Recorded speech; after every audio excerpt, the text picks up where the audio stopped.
Bonjour et bienvenue à l'Assemblée chrétienne évangélique de Notre-Dame-du-Nord.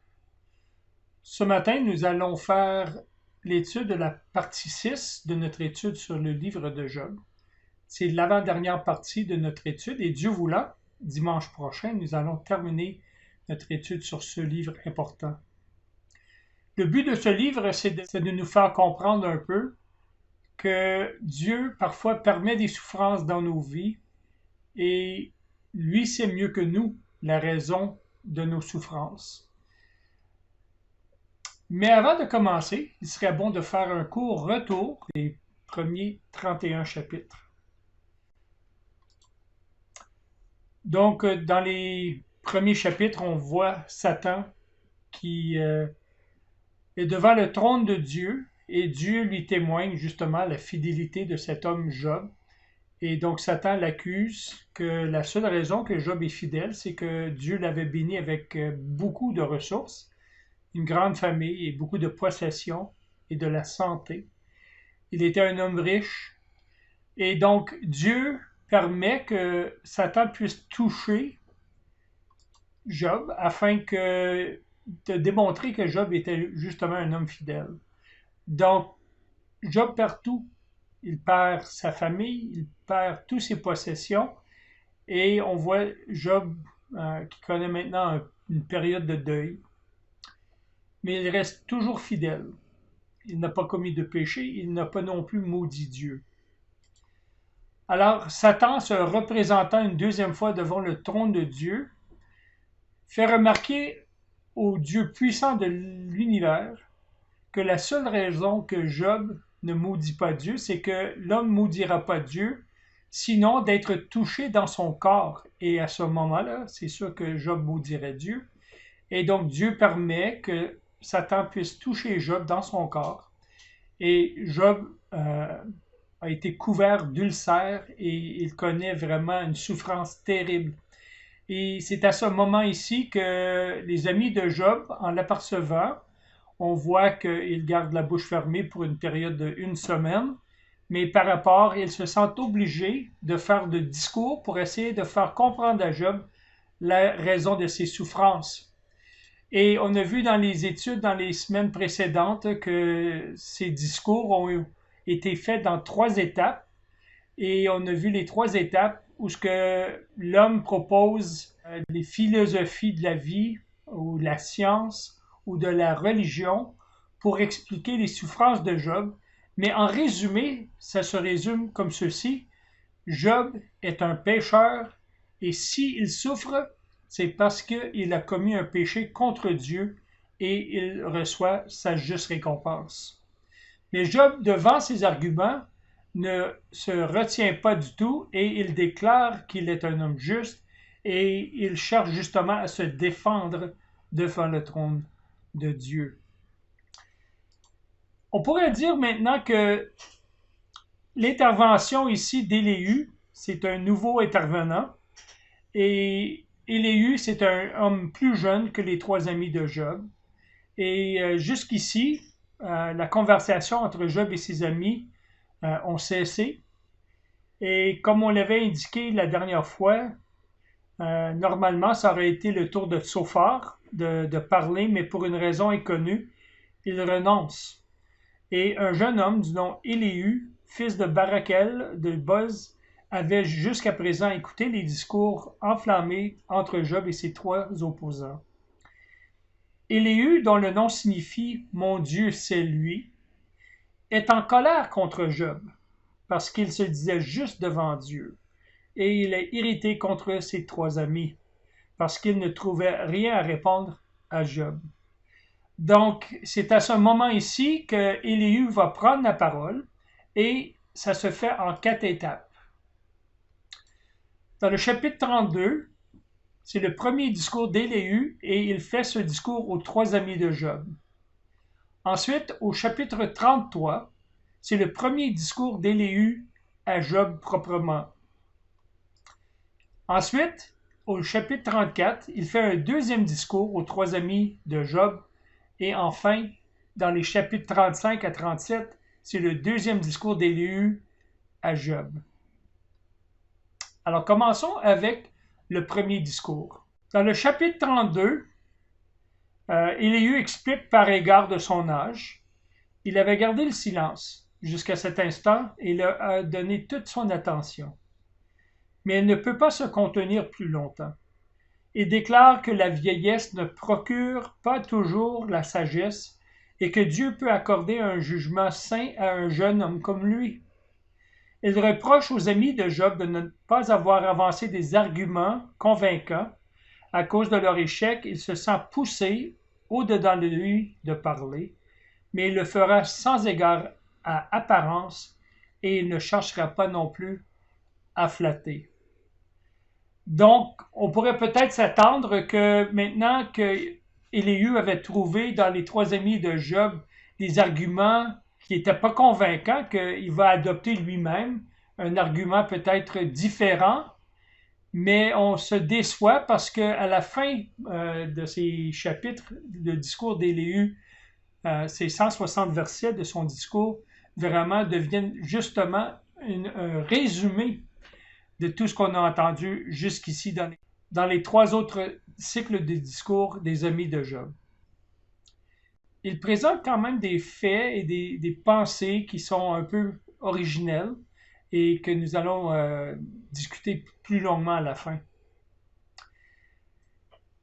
Après avoir parlé avec les trois amis de Job, justement pour leur dire qu'ils n'avaient pas fait aucun argument convaincant, il passe maintenant au chapitre 33 à des arguments par rapport à Job lui-même. Premièrement, il invite Job à prêter l'oreille à toutes ses paroles, car il veut parler avec droiture et selon la vérité. Job avait exprimé le désir de pouvoir se défendre devant Dieu. Maintenant, Élihu, quoique mortel, formé de la boue comme Job lui-même, va lui servir de porte-parole devant Dieu. Le patriarche peut donc lui présenter sa défense sans devoir craindre la colère divine. Au chapitre 33, au verset 8 à 18, Élihu continue et il reproche à Job de s'être déclaré innocent et d'avoir accusé Dieu de le traiter de façon injuste. Dieu est plus grand que l'homme, déclare-t-il, et il n'a pas à rendre compte de ses actes. Il parle cependant à travers des rêves et des visions nocturnes pour mettre les gens en garde contre le mal et l'orgueil, et pour les sauver d'un mort violent. Le Seigneur parle également, dit Élihu, par la douleur et les maladies graves, lorsque les aliments les plus exquis semblent avoir perdu leur saveur. Si un ange intercesseur vient expliquer à l'homme la voie qu'il doit suivre, et si celui qui souffre répond par la foi, Dieu le délivre pour qu'il ne descende pas dans la fosse en échange d'une rançon. Élihu n'explique pas ce qu'il entend par rançon, mais nous pouvons raisonnablement penser qu'il s'agit de celui qui s'est donné lui-même en rançon pour nous tous, comme nous lisons en 1 Timothée chapitre 2 au verset 6. Quand une personne répond à la voix de Dieu, déclare Élihu, elle retrouve sa santé physique et son bien-être spirituel. Celui qui confesse son péché est racheté de la mort physique et spirituelle. Il continue à la fin de ce chapitre en disant si Job veut dire quelque chose, qu'il le fasse. S'il n'a rien à dire, qu'il continue d'écouter attentivement en se taisant pendant qu'Élihu lui enseigne la sagesse. Au chapitre 34, Élihu passe maintenant encore une fois aux trois amis de Job. Dans les 15 premiers versets, Élihu demande ensuite aux trois amis d'éprouver ses paroles, au même titre que le palais de la bouche savoure les aliments. En résumé, sans hâte. Si nous bouffons nos aliments trop vite, sans qu'on n'en retire aucune saveur et aucune satisfaction. On pourrait dire que c'est avec cette même attitude que nous devrons savourer la parole de Dieu, prendre le temps de la méditer et de faire une réflexion profonde. Il cite justement les propos de Job qui accuse Dieu de faire souffrir un homme sans péché et qui prétend que cela ne sert à rien d'être pieux pour être agréable à Dieu. Élihu insiste alors sur le fait que Dieu n'est jamais coupable d'injustice. S'il ne retirait toute créature périrait.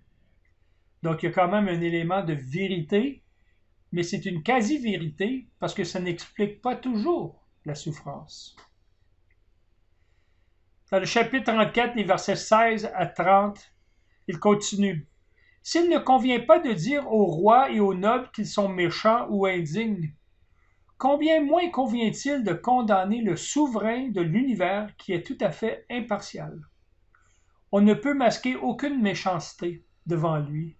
Il frappe l'impie et il délivre les opprimés. » À la fin de ce chapitre, Élihu s'adresse visiblement à Job, même s'il parle aux amis de Job. C'est un peu comme on parle à d'autres au sujet de quelqu'un.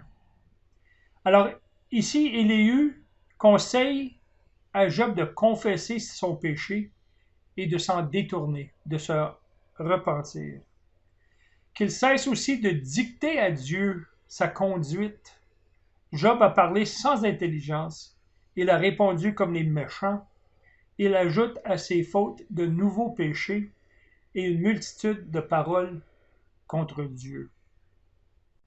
Donc jusqu'ici, en résumé, on voit vraiment que Élihu n'apporte rien de nouveau aux arguments que les trois autres amis de Job n'ont pas déjà fait.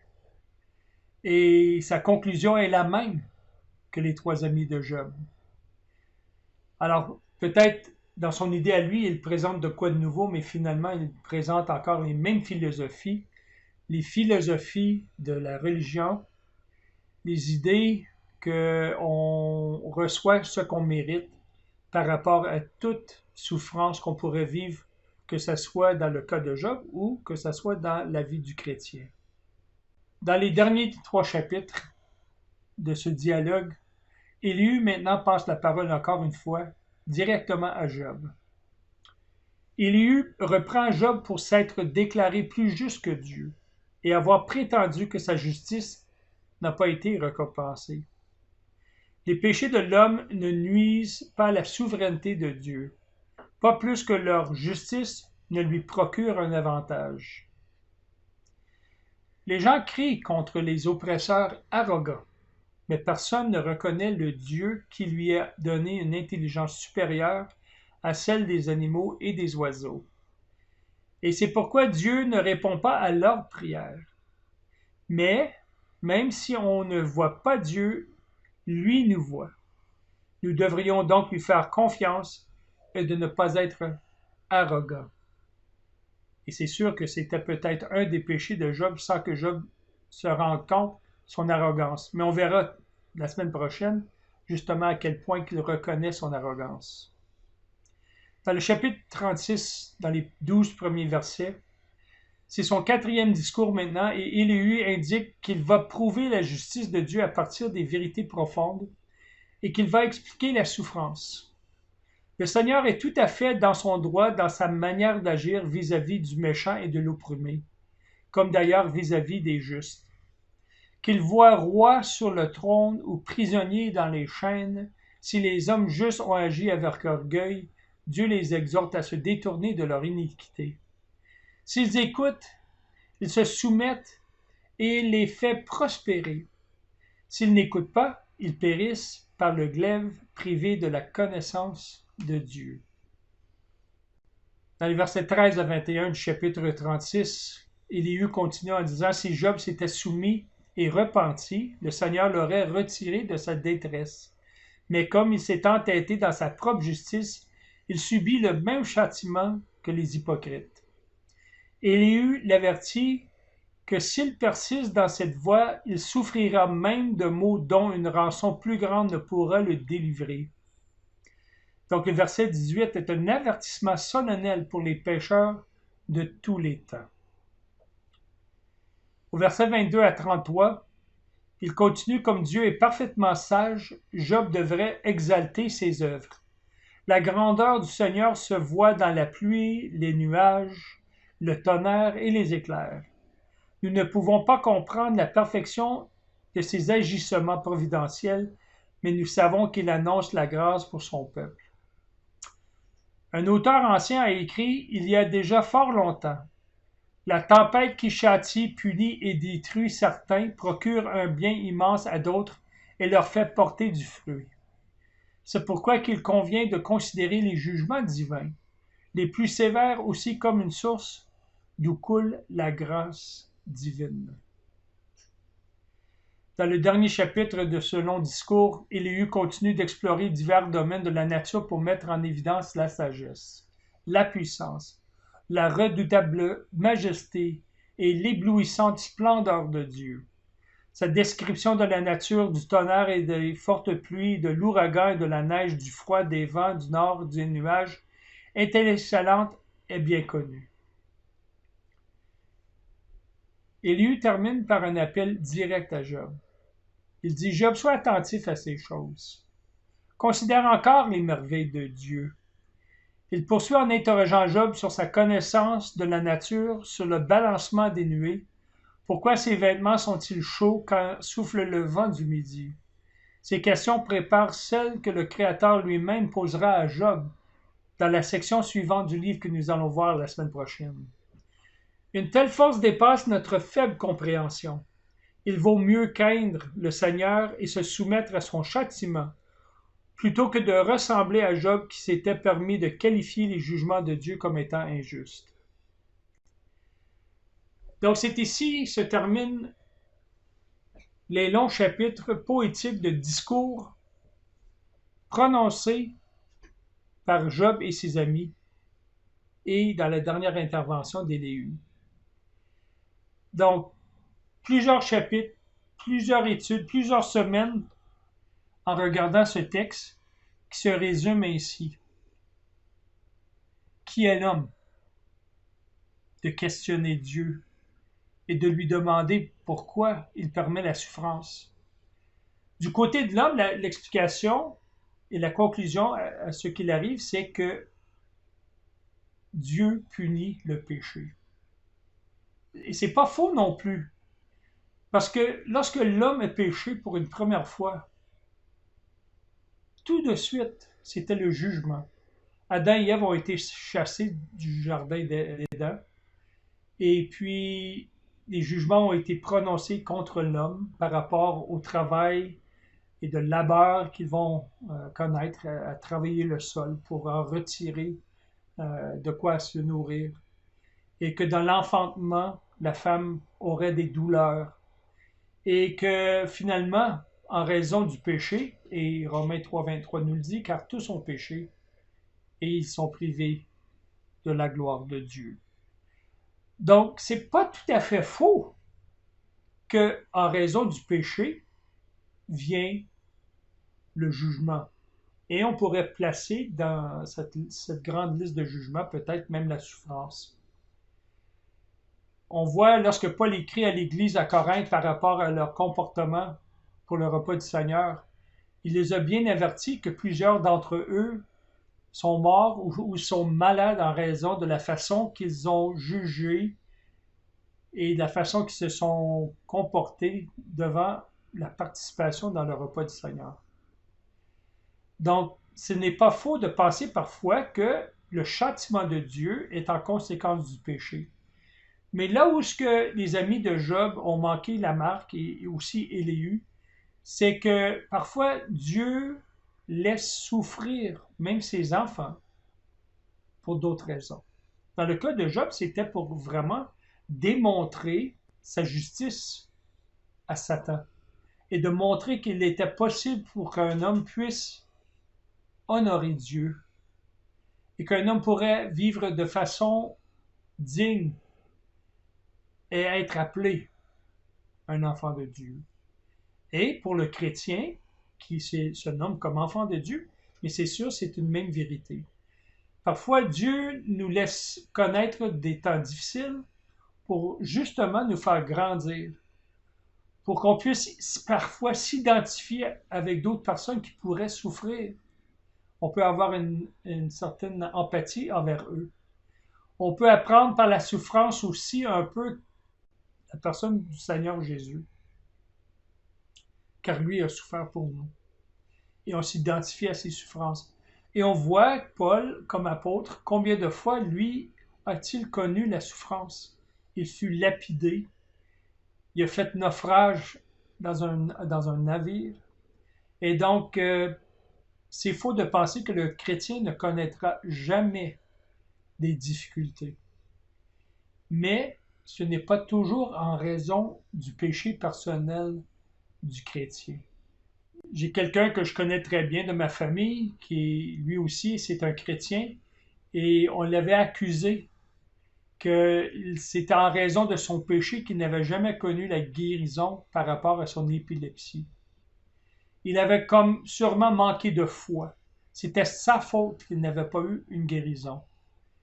Mais on sait que parfois Dieu permet la souffrance dans la vie de chaque chrétien et parfois le chrétien même va nous déclarer ou va nous témoigner justement à quel point que Dieu s'est servi euh, d'une souffrance, d'une condition physique pour justement honorer Dieu dans la vie de la personne qui connaît ses difficultés.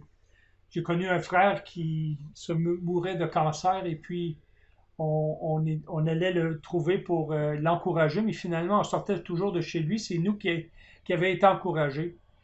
Il dit, si je meurs, je gagne. Si le Seigneur me donne encore un peu de temps, je gagne. Pour lui, que de partir ou que de rester, il se trouvait gagnant. Et il avait dit que ce cancer lui avait permis de se rapprocher de Dieu de façon tellement profonde et de connaître la fidélité de Dieu qu'il n'avait jamais connue dans le temps où ce qu'il était bien. Lorsqu'il avait une grande santé, il l'avait mis de côté pour un long moment, sa vie chrétienne, sa marche chrétienne, pour marcher un peu dans le monde. Et une fois malade, il regagne sa foi et il a dit que ce cancer, c'était la meilleure chose qui lui est déjà arrivée dans sa vie. Maintenant, on veut passer à quelques pensées qui ressortent de ce dernier texte, dans ce dernier éloge. Parce que Élihu, quand même, va mettre en lumière certains sujets qui sont sensibles, qu'on a souvent encore des débats à ces sujets-là avec ceux qui s'entendent avec nous par rapport à ce que nous croyons. La première chose, c'est que par rapport à l'œuvre de Dieu, est-ce qu'il y a aujourd'hui un médiateur entre nous et Dieu? Les 160 versets que j'ai mentionnés tantôt du discours d'Élihu éclairent effectivement un certain nombre de sujets importants que nous ne devrions jamais ignorer. Et on veut les faire avant de terminer ce chapitre. Donc, notre première question, a-t-il un médiateur aujourd'hui? Alors, plus tôt dans le texte, Job se plaignait qu'il n'y avait pas encore un médiateur entre nous, c'est-à-dire entre Job et le Seigneur, qui mettait sa main sur nos deux. On a lu cela dans le chapitre 9 au verset 33. Mais dans un moment de rare confiance, Job savait qu'en fin de compte, une telle aide médiatrice serait accordée, ce que nous lisons au chapitre 19, 25. Le mot médiateur est sur les lèvres d'Élihu dans le chapitre 33, verset 23, où il parle d'un ange médiateur. Et il dit que l'ange médiateur, le Seigneur, n'enverra en souffrant celui qui souffre à cause du péché, que dans le cas les plus rares, un tel médiateur ferait trois choses. Premièrement, il déclarerait à l'homme ce qui est bon pour lui, au chapitre 33, au verset 23. Deuxièmement, il dit qu'il intercéderait auprès de Dieu pour le délivrer de sa descente dans la fosse. Chapitre 33, verset 24. Troisièmement, Dieu le délivrait parce qu'une rançon a été trouvée. Chapitre 33, au verset 24. En d'autres termes, le médiateur déclare au pécheur ce qui est juste et intercède auprès de Dieu pour que le pécheur soit épargné sur la base du paiement d'une rançon. Mais Job ne doit pas trop s'exciter. Après tout, déclare Élihu, cela n'arrive que dans un cas sur 1000. On avait lu ça au chapitre 33, au verset 23. Mais nous savons qu'il y en a un qui délivre dans chaque cas et pour chaque personne. Dieu a bien un médiateur aujourd'hui, et un seul, c'est l'homme Jésus-Christ. Lui seul peut servir de médiateur entre Dieu et l'homme, car lui seul est pleinement divin et pleinement humain. Paul écrit, car il y a un seul Dieu et un seul médiateur entre Dieu et les hommes, l'homme Jésus-Christ, qui s'est donné lui-même en rançon pour nous tous. On voit cela dans la première épître de Timothée, chapitre 2, les versets 5 à 6. Et ce sont de bons versets d'apprendre par cœur. Le Christ Jésus a déclaré à l'homme pécheur ce qui est juste. Et son évangile nous enseigne comment nous pouvons être rendus justes avec Dieu par lui. Lui seul peut nous délivrer de la descente dans la fosse. Car il a payé le prix de la rançon pour nous libérer lorsqu'il a donné sa vie. Nous lisons ceci dans l'évangile de Matthieu au chapitre 20 au verset 28. La deuxième question, en parlant de la parole de Dieu, est-ce que Dieu parle encore aujourd'hui? Élie avait affirmé dans son discours que dans son temps, le Seigneur parlait aux gens de différentes manières. Souvent, il délivrait des messages, soit dans un rêve. À d'autres moments, il parlait à travers la souffrance. Comme nous l'avons déjà noté, Dieu a pu, en de rares occasions, parler par l'intermédiaire d'un ange. Pourtant, avec l'achèvement des Écritures que nous avons entre nos mains, Dieu a déclaré tout ce qu'il veut que nous sachions en parlant maintenant par sa parole écrite. Il peut y avoir de rares incidents où, en l'absence des Écritures écrites, Dieu parlera d'une autre manière aux âmes perdues, mais son message sera toujours cohérent avec sa vérité déjà révélée dans la Bible. Parce que Dieu nous parle principalement à travers sa parole écrite, il est donc essentiel pour que nous la lisons afin d'apprendre à son sujet. Et finalement, la dernière question, au sujet de la volonté de Dieu. Agit-il en fonction des circonstances actuelles? Mais pourquoi prier? Est-ce que vous avez déjà posé cette question? La souveraineté de Dieu signifie-t-elle qu'elle ne peut être poussée à agir en fonction de nos actions ou de nos pétitions? Au chapitre 35, Élie brosse le portrait d'un Dieu désintéressé et insensible aux actions des humains.